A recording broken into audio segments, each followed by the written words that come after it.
বলে নকল করে, শিক্ষকরা পড়ায় না বলে নকল করে, কারিকুলাম সিলেবাস ঠিকমতো নাই বলে নকল করে, মানসম্মত শিক্ষার ব্যবস্থা নাই বলে নকল করে, সরকার ঠিকমতো শিক্ষা মন্ত্রণালয়ের দায়িত্ব পালন করে না বলেই তারা পরীক্ষা পাস করতে চায়, বা এই পরীক্ষায় পাস করতেই হবে। এই ধরনের শিক্ষা ব্যবস্থা তো পৃথিবীর দিকে আস্তে আস্তে চলে যাচ্ছে, ফসিল হয়ে যাচ্ছে নাকি? তো সেই জায়গায় আমাদেরকে মানসম্মত শিক্ষার ব্যবস্থা করতে হবে, সেই জায়গায় আমাদের যেতে হবে। যেতে হলে কাদের মাধ্যমে যাব? শিক্ষকদের মাধ্যমে নাকি? এখন আমি যদি শিক্ষকদের ফ্লোর ছেড়ে দিই তাহলে শিক্ষকরা বলবে আমার এই দাবি, সেই দাবি, ওই দাবি। আস্তে আস্তে এক প্যান্ডেল দাবি তো আমাদের হয়ে গিয়েছে। শিক্ষকদের দাবি আমি জানি, আপনাদের অবসর ভাতার দাবি, আপনাদের কল্যাণ ট্রাস্টের দাবি। আপনারা জানেন বিগত সরকার 2000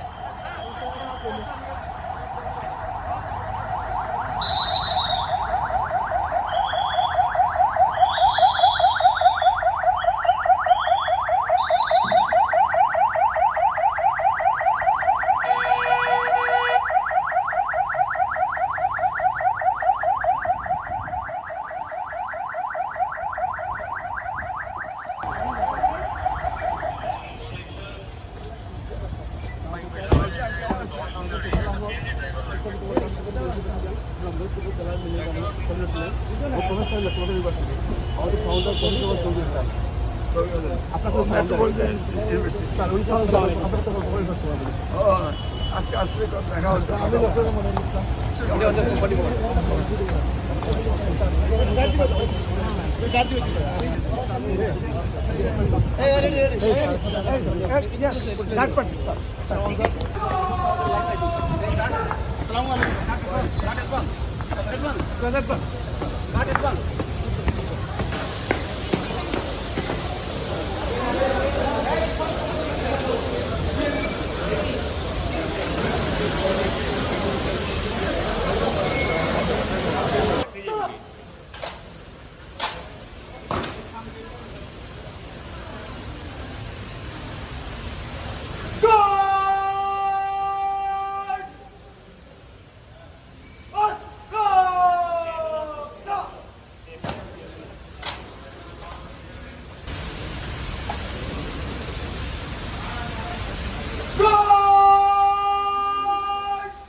পিছনে যান, পিছনে যান।